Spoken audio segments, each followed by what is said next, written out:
start the recording, right? Okay. Yes, here we go. So you'll introduce me. So after that, I'll say, uh, thank you very much, Nalinia.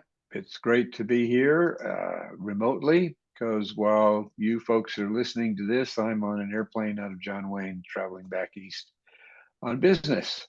So Nalinia allowed me to record this a day or two in advance.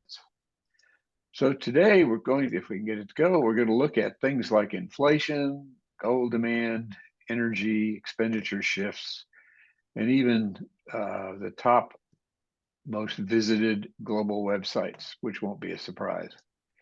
So this chart, which will be easier to read once you get the slides, shows the rate of inflation in countries in 2022 with uh, light green being the highest and dark green being the lowest. So if you take a look at here, you'll see Canada and the US and Brazil in the 5 to 6 range. A good bit of Europe was this 5 to 6 range. Some was higher. Germany was 8. UK was 10. God only knows what Russia was. It shows 12. And then, of course, we have our friend, China, which shows 1.8%. And if you believe that, I've got a bridge over the River Kwai that I'll sell you. Australia down there to the south and New Zealand about 7%. So in the developed world, around 6 to 7, except for places like Germany and the UK, which were higher.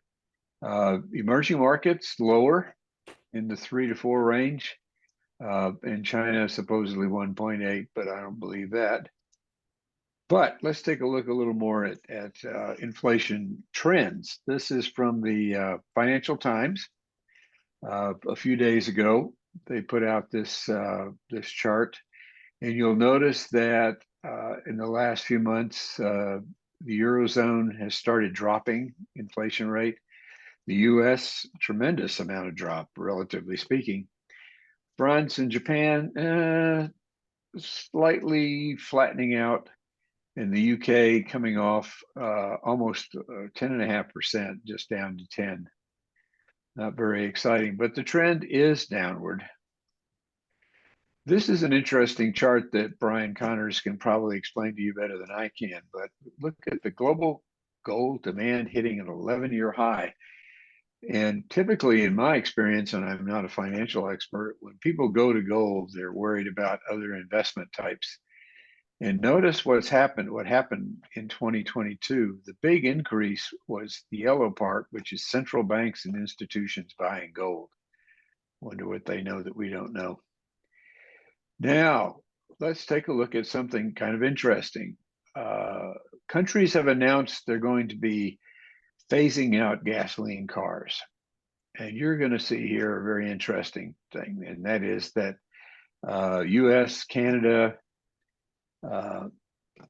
parts of US and all of Canada and parts of Europe are planning to phase out about 2035. Notice in the US, it's the little bit on the West Coast there, Oregon, Washington, California.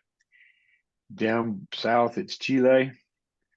In Europe, it's a couple as early as 2025, which isn't going to happen. Well, that may happen in Norway, but most of Europe is 2035. And then a few countries, 2040, Turkey, Egypt, Morocco, Kenya, India, New Zealand. But look at the rest of the world. All that gray is where nobody's made any decisions to even think about phasing out gasoline. So who's smart? But now this chart is really an interesting one. As some of you know, I spent 20 years in the oil and gas exploration business.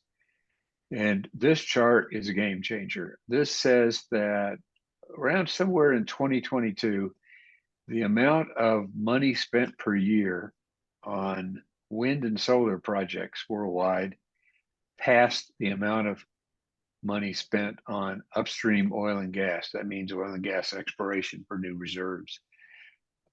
This is a gigantic change, and it is really, I think, a window on what the future is going to be. I do have to get my China slide in, and investment into China, as you can see, last year dropped dramatically. The dark line is net foreign direct investment, and the kind of yellow or orange line is investment in stocks, in Chinese stocks. This is a very interesting chart, and it's not a small trend. You can see that the drop is rather dramatic. And then, of course, we need to get something with statistics. So this is the top 50 visited websites in the world. Google #1. Down below Google is YouTube, which is owned by Google. So if you look at Google and YouTube, they are pretty much as big as most of the rest of the world, other than Facebook and Twitter and Snapchat. So it's very interesting that they have so big a space.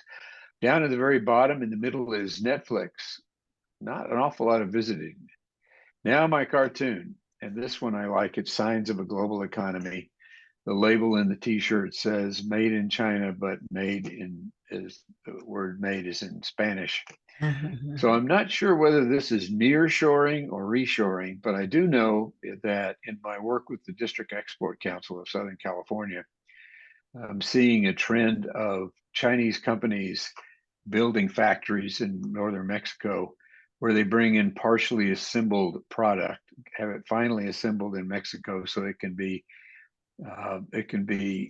imported into the U.S. under favorable trade and tariff situations. So that's my report for the week and for the month, actually. And I hope everybody has a good month. All right.